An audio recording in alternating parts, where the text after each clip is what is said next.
खुलुमबाय नोंथांमोनखौ बयखौबो गिबियावनो बड' जब निउसलाव बरायना लाग्रोनाय जाबाय आरो नैबे मोनसे गोदान भिडिअ'आव नोंथांमोनखौ बयखौबो बरायफिनबाय लोगोफोर आं बे भिडिअ'नि गेजेरजों नोंथांमोननो खोन्थागोन सुकान्या समृद्धि यजनानि बागै बे यजनाजों जोङो मा बेनिफिट्सखौ लानो हागोन आरो बेजों लोगोसे जोङो बे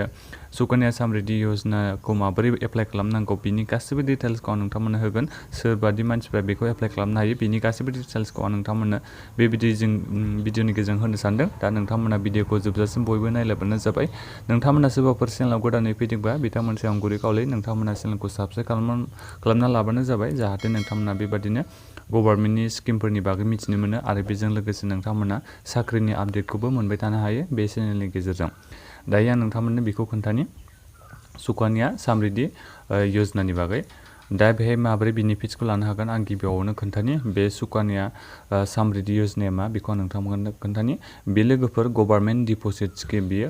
गर्ल्स चाइल्डफोरनि हिन्जावसा गथ'साफोरनि थाखाय बे माबाया जाहैबाय स्किमा दा बे गथ'साफोरा माबोरै जानांगौ आं बेखौबो नोंथांमोननो खोन्थानि बिथांमोना एप्लाइ खालामनो थाखाय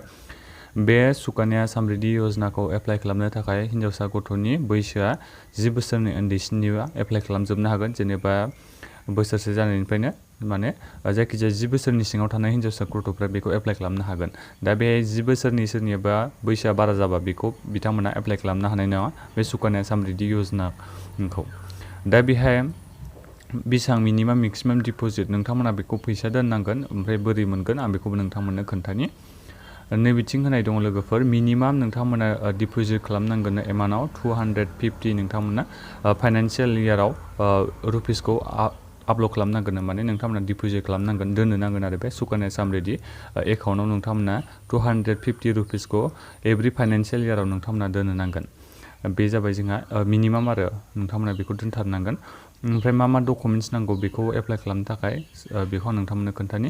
गिबियावनोथ' गार्जेनासो बेखौथ' एप्लाइ खालामना होनांगोन नालाय फर्म 1 दङ बेखौ नोंथांमोना बार्थ सार्टिफिकेट बै हिन्जावसा गथ'नि बार्थ सार्टिफिकेट जायनिखौ एप्लाइ खालामनो सानदों बिनि बार्थ सार्टिफिकेटखौ लानानै बिथांमोना एप्लाइ खालामनांगोन बिनिफ्राय बे गार्जेननि पान कार्ड आधार कार्डखौ होनानै बिथांमोना एप्लाइ खालामनांगोन गार्जेननि आरो बिमा बिफानिखौ बिनिफ्राय बेहाय बुंदों 15 इयार्स लागोन बेखौ कमप्लिट जानो थाखाय जेनेबा नोङो हिन्जावसा गथ'नि जेनेबा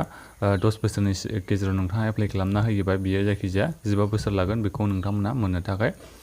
बे माबोरै बेखौबो आं नोंथांमोननो खोन्थानि बेहाय नोंथांमोना नायनो हागोन ने 18 इयार्ससिमाव बियो दोननाया जोबहैगोन आरो ओमफ्राय नोंथांमोना फैसाखौ जेब्ला हिन्जावसा गथ'आ 21 बोसोर जायो अब्ला नोंथांमोना बे दोननाय फैसाखौ मोनगोन इन्टारेस्टजों लोगोसे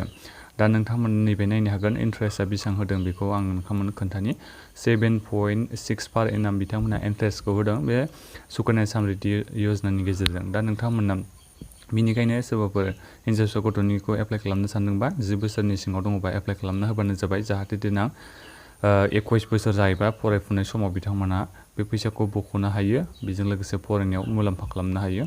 फरायनायाव बाहायनो हायो दा बिथिं माखासे डिटेल्स होनाय दंबावो बहा अपेन खालामनो हायो बेखौ आं नोंथांमोननो खोन्थानि पस्ट अफिसावबो नोंथांमोना बेखौ सुकान्या समृद्धि एकाउन्टखौ खुलिनो हागोन ओमफ्राय बेजों लोगोसे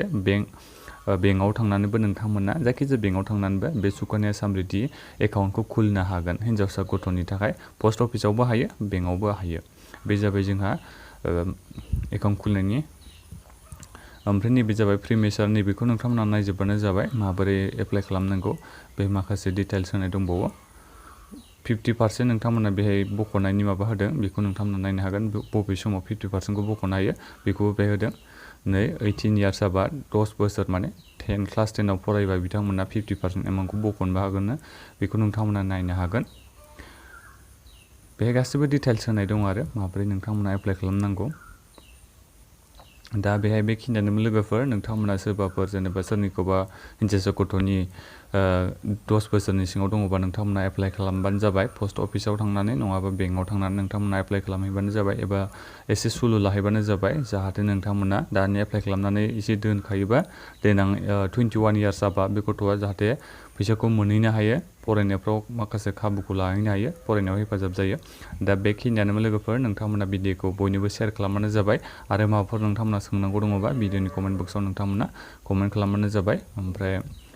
चेनेलाव गोदानै फैदोंबा चेनेलखौ साबस्क्राइब खालामदो जाहाथे बेबादिनो गभर्नमेन्टनि स्किमजों लोगोसे साख्रिनि आपडेटखौ नोंथांमोना बड' जब निउस चेनेलनि गेजेरजों मोनबाय थानो हायो। बेखिनियानोमोन लोगोफोर, गोजोन्थों।